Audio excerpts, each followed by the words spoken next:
മുൻ പ്രധാനമന്ത്രിയും ധനകാര്യ വിദഗ്ധനുമായ ഡോക്ടർ മൻമോഹൻ സിംഗിന്റെ നിര്യാണത്തിൽ വടകരയിൽ സർവകക്ഷി അനുശോചന യോഗം നടത്തി.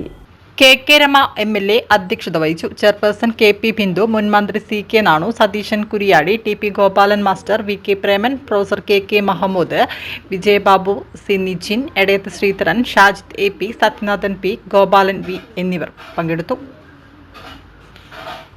വ്യത്യസ്തനാക്കുന്നത് ക്ഷമാപൂർവമായി കാര്യങ്ങൾ കേൾക്കാനുള്ള അദ്ദേഹത്തിൻ്റെ ആ ആർജവം, ആ കഴിവ് തീർച്ചയായിട്ടും നമ്മളൊക്കെ ഒരുപാട് തവണ അദ്ദേഹത്തെ വിമർശിച്ചിട്ടുണ്ട്.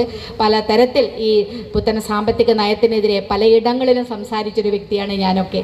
പക്ഷേ അത് പിന്നീട് അതിൽ കുറേ കാര്യങ്ങൾ അദ്ദേഹം ഉൾക്കൊണ്ടു എന്നതാണ്. ഒരു ഭാഗികമായിട്ടെങ്കിലും അത് ഉൾക്കൊള്ളാൻ അദ്ദേഹത്തിന് സാധിച്ചിരുന്നു എന്നതാണ്.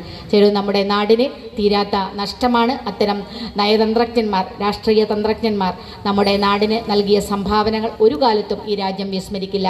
നേരത്തെ സതീശേട്ടൻ സൂചിപ്പിച്ചതുപോലെ ഒരു കാലത്ത് എൻ്റെ ശരികൾ ഈ നാട് അംഗീകരിക്കും എന്ന് ഉറച്ചു വിശ്വസിച്ചു. താൻ ചെയ്ത പ്രവർത്തനത്തിൻ്റെ ബോധ്യത്തിൽ നിന്ന് മുന്നോട്ട് പോകാൻ അദ്ദേഹത്തിന് സാധിച്ചു എന്നത് നമ്മളിപ്പോഴും ഓർക്കുകയാണ്.